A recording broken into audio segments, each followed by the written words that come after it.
আমরা সবাই এখানে ক্যাট 1 ক্যান্ডিডেট। তো আমাদের পরীক্ষা হয়েছে গত 4 মে 2025-এ।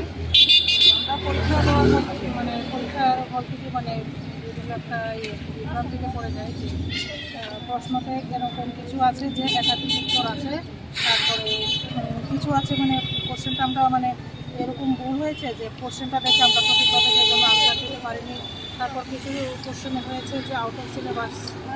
তো সেই কারণে আমরা পরীক্ষা থেকে অনেক বিভ্রান্তি সৃষ্টি হয়েছে।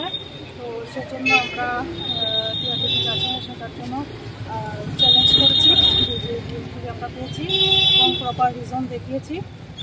তো এখন টিআরপির কাছে আমাদের অনুরোধ থাকবে যে ওনারা যেন সঠিক এটা পর্যবেক্ষণ করে যে ওনাদের যে ভুলগুলি হয়েছে সেটার জন্য যাতে সবার যাতে প্রাপ্ত নম্বর যাতে কোনো সমস্যা না হয় সেই অনুসারে তারা যাতে ফাইনাল অ্যান্সারটা প্রকাশ করে।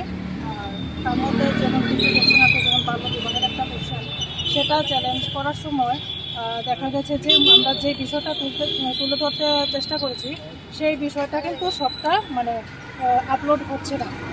হ্যাঁ, একটা 3-4টা লাইনের বেশি আর আপলোড হচ্ছে না। তো সেই জায়গাতে আমরা তো বিষয়টাই তুলে ধরতে পারছি না। তো সেই কারণে আমরা যারা যাতে সবটা বিষয় বিবেচনা করে দেখে। তারপরে আরেকটা কোশ্চেন আছে, যেমন এই কোশ্চেনটার আনসার টিআরপি দিয়েছে যে মৌমাছির বাসা। কোশ্চেনটা ছিল যে সরভুজাকৃতির হয় এরকম কোন ইনসেক্টের বাসা হয়। তো টিআরপিতে আনসার দিয়েছে মৌমাছি, কিন্তু এখানে আবার একটা অপশন থাকে বোলতা। তো অনেক পরীক্ষার্থী বোলতাও দিয়েছে। হ্যাঁ, তো আমরা কিন্তু তারপরে যাচাই করেও দেখলাম যে মৌমাছির ভাষা যেমন সরভুজ হয়, তো বোলতার ভাষা কিন্তু সেম সরভুজাকৃতির হয়। তাহলে পরীক্ষার্থীরা তো স্বাভাবিক পরীক্ষা হলে এটা কনফিউজ হয়ে কোনটা কী দেবে, অনেকে আবার কনফিউশন হয়ে দিয়েও দিয়েছে। তো এটার জন্য রিকোয়েস্ট থাকবে টিআরপিটির কাছে যে এই সমস্ত কোশ্চেন যেটি হয়েছে ডাবল আনসার বা সেগুলির যাতে